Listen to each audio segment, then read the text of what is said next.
Have you ever wondered how data gets visualized? Histograms are the answer.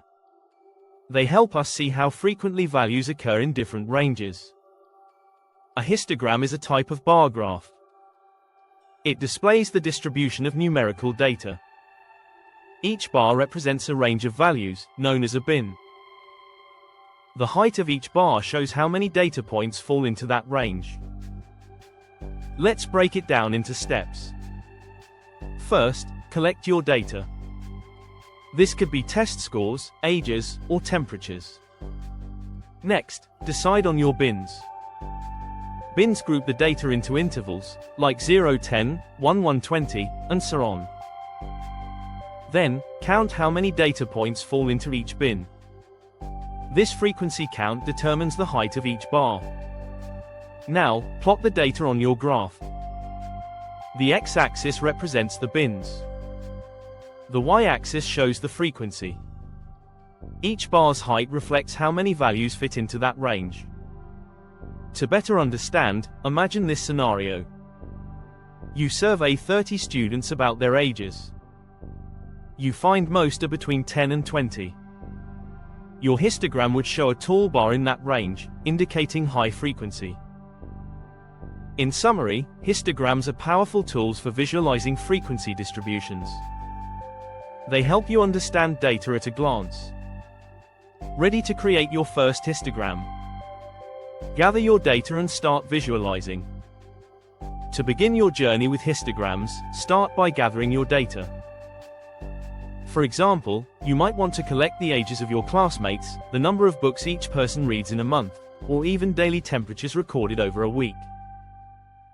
Whatever data you choose, ensure it's relevant to your analysis and can yield interesting insights. Once you have your dataset compiled, it's time for the next step, defining your bins. Bins are crucial because they categorize your data into manageable segments. Think carefully about your intervals to capture meaningful trends. You might select intervals like 0, 5, 6, 10, and so forth, depending on your dataset. This structured approach will set the foundation for an effective histogram that visualizes the frequency distribution clearly. Now that you've set up your bins, it's important to count how many data points fit into each interval.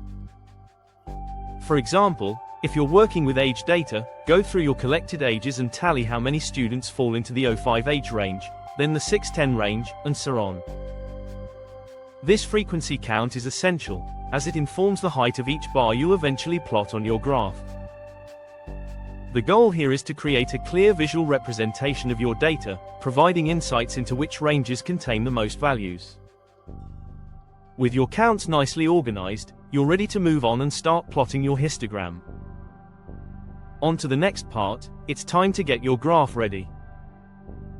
Begin with your x-axis, which will display the bins you've determined earlier. Then, label each bin clearly to ensure anyone looking at your histogram can understand the intervals you've selected. After labeling your bins, it's time to create the y-axis. This axis will represent the frequency of data points within each bin, indicating how many values fall into each range.